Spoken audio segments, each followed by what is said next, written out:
Silvia was a woman living in luxury. She lived with her husband, Alberto, a wealthy businessman, and their young daughter. From the outside, Silvia's life seemed perfect.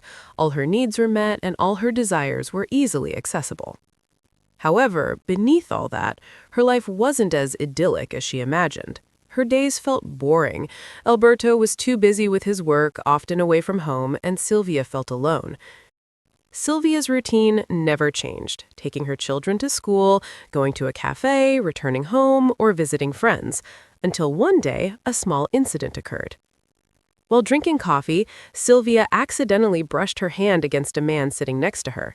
The man immediately apologized. Silvia smiled, dismissing it as a trivial matter.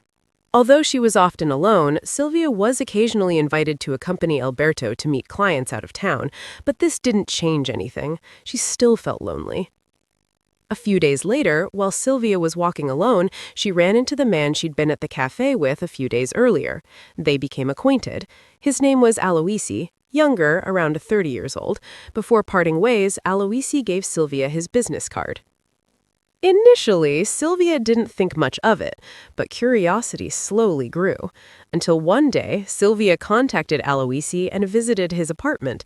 There, they chatted for a while, eventually getting carried away and making out for the first time.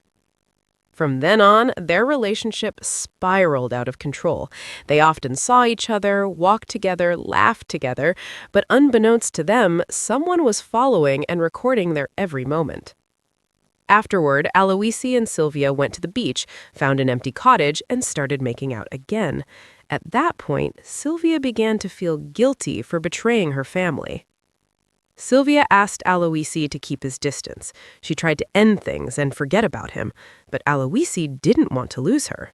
She even went to his office to discuss the matter, but every time she tried to stop, her feelings only deepened, especially when they became intimate again. Until one day, Aloisi had to go abroad on business. Silvia tried to catch up with him at the station, but she was too late. The following days, Silvia was lonely again. Her thoughts were filled with Aloisi, until finally she received news that he would soon be returning home. Unbeknownst to Aloisi, Silvia broke into his apartment and surprised him. She was angry that Aloisi hadn't told her, but her anger was short-lived. After Aloisi invited her to be intimate, they reconciled. Silvia's desire to be with Aloisi grew stronger, even to the point of considering separating from Alberto. But underneath it all, Alberto was no fool.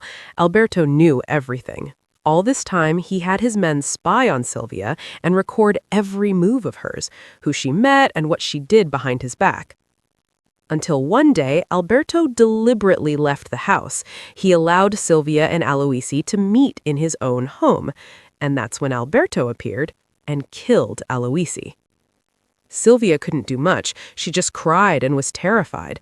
Alberto already knew everything, and she was sure she would be made the same as Aloisi. But in reality, Alberto didn't do that. He still loved her. There, Alberto asked his men to take care of Aloisi and destroy the evidence. He also gave Silvia a second chance, but everything would definitely be different. Her previous life had been destroyed at her own hands. And finally, the film ended.